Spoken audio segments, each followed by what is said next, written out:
Daily என்னதான் குழம்பு வைக்கிறதுன்னு சத்தியமா தெரியல. கத்திரிக்காய் குழம்பு வைக்கலாம் பெரியவனுக்கு பிடிக்காது, வெண்டைக்காய் குழம்பு வைக்கலாம் சின்னவனுக்கு பிடிக்காது, ரசம் வச்சனா என் புருஷனுக்கு பிடிக்காது.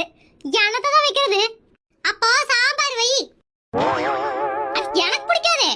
அவன் யார் அது சாம்பார் வைன்னு சொல்லுது? நான் தாண்டி. எனக்கு குழம்பிட்டே வந்துட்டு இருக்கிறேன். கழுதைக்கு வாக்கப்பட்டா உத வாங்கித்தான் ஆகணும். அந்த மாதிரி கல்யாணம் பண்ணா குழம்பு வைக்க யோசிச்சுதான் ஆகணும். முப்பாத்தா கரெக்டா தான் சொன்னேன். அதுக்கு குழம்பு வைக்கிறதுன்னு பெரிய விஷயமாடி.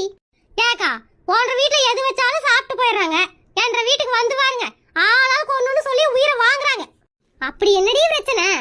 ஏக்கா எண்ணெய் கத்திரிக்காய் குழம்பு நான் வச்சா எவ்வளவு நல்லா இருக்குன்னு சொல்வீங்க, ஆனா எங்க வீட்டுல இருக்கிறவங்களுக்கு மட்டும் பிடிக்கவே மாட்டேங்குதுங்கக்கா. அது வேற ஒண்ணும் இல்லடி, நம்ம வீட்டுல வைக்கிறது நமக்கு பிடிக்காது, அடுத்த வீட்டுல வைக்கிறது தான் நல்லா இருக்கும். அப்படின்னா ஒண்ணு பண்ணலாமாக்கா?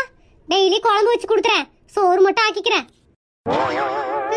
இப்ப தாண்டி புரியுது என்ற வீட்டு குழம்புக்காக இவ்வளோ நேரம் நின்று குழம்பிட்டு இருந்தியா? ஏக்கா கண்டுபிடிச்சிட்டியாக்கோ?